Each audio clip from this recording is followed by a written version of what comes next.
Hi, this is Commander Vijay Kumar, my corporate trainer. In this video, we'll talk about what is meant by service orientation.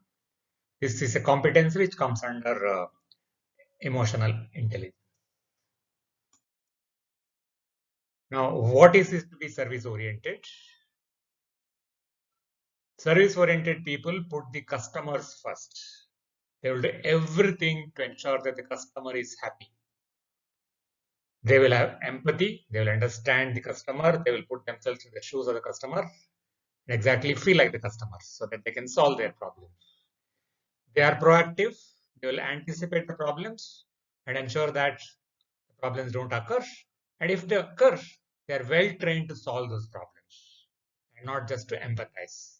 And they will have ample patience. For example, if it is the case of a hotel, what are the moments of truth? That is where the customer and the employee or the staff of the hotel get in touch with each other. They are the times of the booking of the room. It may be face to face, it can be virtual. At the check-in counter, the checkout counter, reservation dinners, ordering dinner, dinner presentation, eating the quality and quantity of food. All those things are touch points between the customer and the hotel staff. If each of these is pleasant, they will be considered as a pleasant moment of truth. If it is unpleasant, it will be a bad moment of truth and it is bad for the establishment because the unpleasant experience will be narrated by the customer to so many other people, and word of mouth publicity, the hotel itself will get a bad name. This word, in fact, was popularized by someone by name Ian Carlson, who took over as the chairman of Scandinavian Airlines in the 1980s when it was under loss.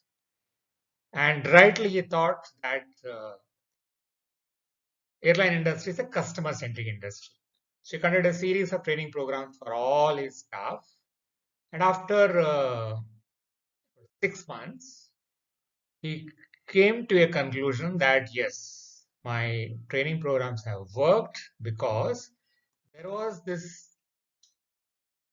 incident in which a customer or the passenger walks into the check-in counter only to realize that he has forgotten the ticket and he doesn't have it with him. I'm talking about the 1980s when there is no PNR number.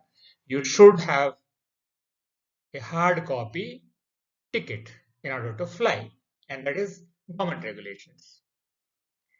Check-in counter staff could have easily told him, sorry sir, there's nothing I can do. You bro and bring the ticket, then only I can do the check-in. But she went beyond her normal call of duty and she asked, okay, tell me sir, where exactly you left your ticket? He said, I left it in my hotel room, it is on my bed. So she said, sir, I will give you a temporary ticket. You can't fly because that is against the government regulations, but at least you can do your security clearance. In the meantime, I will send a cab to your hotel room, get the ticket. The ticket comes back in time, then you'll be able to fly. She does that, and the ticket comes well in time, and he's able to fly. So, pleasant moment of truth. It is not just being nice to the passenger saying, sorry, sir, what can I do, sir? This is the rule, sir. She went beyond that. Proactively, she did what is required to be done, and she was well trained to do that.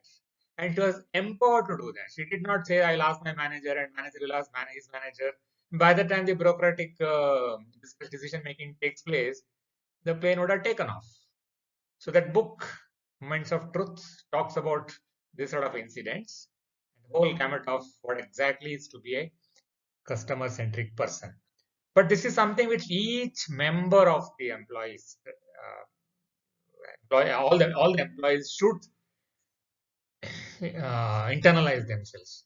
And only those people who are emotionally intelligent to have this competence as service orientation, they can be good in this one.